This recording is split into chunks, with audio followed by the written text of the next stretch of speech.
ಎಲ್ಲರಿಗೂ ನಮಸ್ಕಾರ. ಮೊಟ್ಟ ಮೊದಲಿಗೆ ನರಕ ಚತುರ್ದಶಿ ಮತ್ತು ದೀಪಾವಳಿ ಹಬ್ಬದ ಸಮಸ್ತ ನಾಡಿನ ಜನತೆಗೆ ಹಾರ್ದಿಕ ಶುಭಾಶಯಗಳು.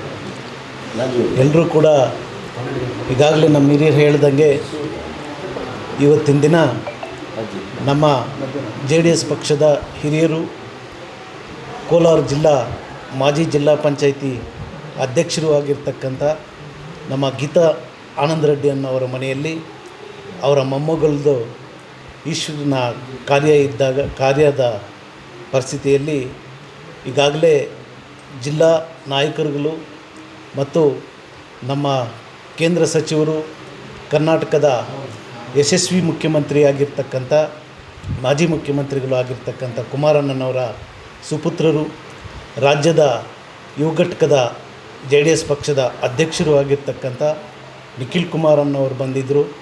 ಅದೇ ಥರ ಪಕ್ಷಾತೀತವಾಗಿ ಎಲ್ಲ ನಾಯಕರು, ತಾಲೂಕಿನಾದ್ಯಂತ ಜನರು ಬಂದು ಆ ಮಗುಗೆ ಆಶೀರ್ವಾದವನ್ನು ಮಾಡಿ ಊಟ ಉಪಚಾರವನ್ನು ಮಾಡಿ ಎಲ್ಲರೂ ಕೂಡ ತೆರಳಿದ್ದಾರೆ.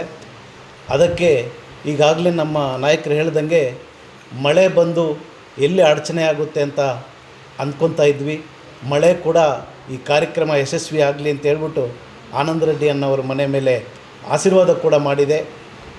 ಅದಕ್ಕಾಗಿ ಈ ಕಾರ್ಯಕ್ರಮವನ್ನು ಯಶಸ್ವಿಗೊಳಿಸಿದ್ದಕ್ಕೂ ಮತ್ತು ಆನಂದ ರೆಡ್ಡಿ ಅನ್ನೋರ ನಮ್ಮನ್ನು ಕೂಡ ಆಹ್ವಾನ ಕೊಟ್ಟು ನಮಗೂ ಕರೆಸಿದ್ದಕ್ಕೂ ಅವ್ರಿಗೂ ಒಳ್ಳೆಯದಾಗಲಿ. ಈ ತಾಲೂಕಿನ ಜನತೆಗೆ ಕೂಡ ಮತ್ತೊಂದು ಸತಿ ದೀಪಾವಳಿ ಹಬ್ಬದ ಹಾರ್ದಿಕ ಶುಭಾಶಯಗಳನ್ನು ಹೇಳ್ತಾ ನನ್ನ ಮಾತನ್ನು ಮುಗಿಸ್ತೇನೆ.